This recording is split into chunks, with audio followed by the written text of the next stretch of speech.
Halo sobat semua, terima kasih yang sudah klik video ini, dan di kesempatan kali ini, saya akan membawakan cerita dari Mahesa, salah satu teman saya dari Pekalongan.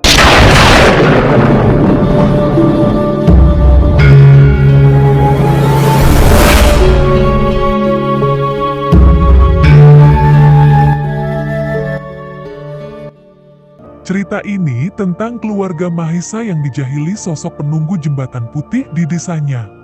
Sebelum melanjutkan ke cerita dan untuk mensupport channel ini, sobat bisa subscribe dan like videonya agar channel ini terus berkembang dan bisa menghibur. Mugi Gusti restu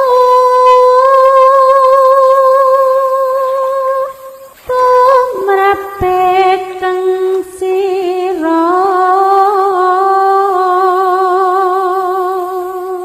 Oke, masuk ke cerita, yang mana kejadian ini terjadi di jembatan putih kecil untuk keluar masuk ke desa Mahesa. Jembatan kecil berwarna putih yang mana hanya memisahkan anak sungai.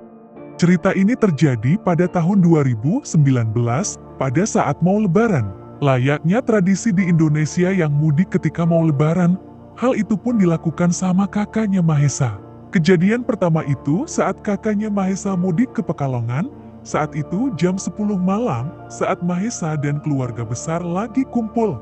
Tiba-tiba ponakan Mahesa nangis minta dipakaikan pampers, tapi stok pampersnya kebetulan habis. Di saat itu juga jam 10, kakaknya Mahesa sebut aja amat pergi ke Indomaret terdekat untuk membeli pampar.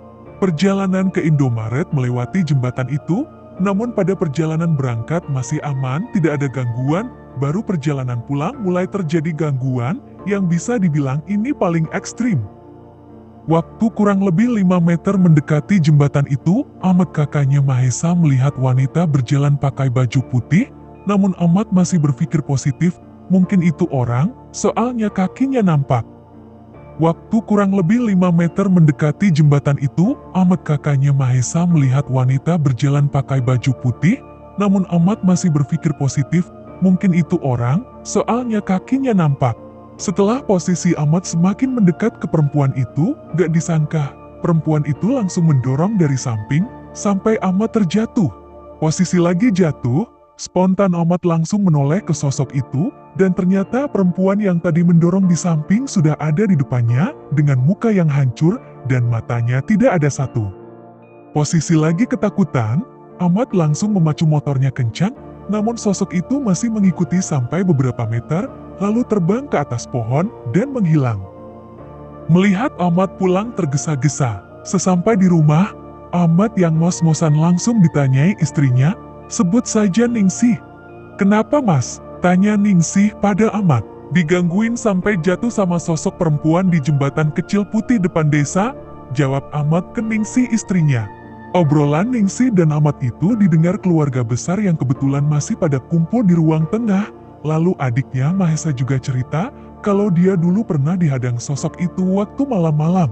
Saat itu istrinya Mahesa sebut aja Yana, yang lagi perjalanan pulang ke rumah, sewaktu habis pulang kerja.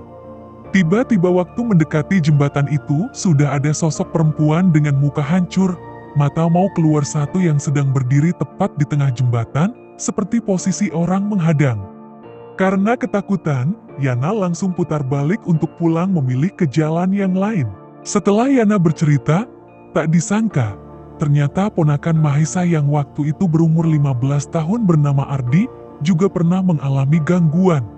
Tepat malam Jumat, dia habis beli nasi goreng lewat jembatan itu, tiba-tiba motornya berhenti sendiri tepat di jembatan, dan pas ditengok ke belakang, ada sosok perempuan itu. Spontan Ardi ketakutan, dan langsung gas motornya kencang. Alhamdulillahnya sosok itu mau lepasin motornya. Mahesa pun mendengar cerita dari Yana dan Ardi, langsung bertanya, kalian kok baru cerita soal ini? Iya soalnya kami kira itu hal wajar, karena jembatan itu angker, jadi kami gak mau buat kalian semua takut lewat sana. Kan kalau mau keluar desa lewat sana yang lebih cepet, jawab Yana ke Mahesa. Iya sih, kalau lewat jalan satunya lebih lama bahkan lebih gelap, karena harus lewat kebun. Mahesa menjawab omongan Yana. Setelah Yana dan Ardi bercerita soal pengalamannya diganggu sosok penunggu jembatan itu, satu persatu keluarga besar Mahesa yang lagi kumpul pada beranjak ke kamar karena jam udah malam.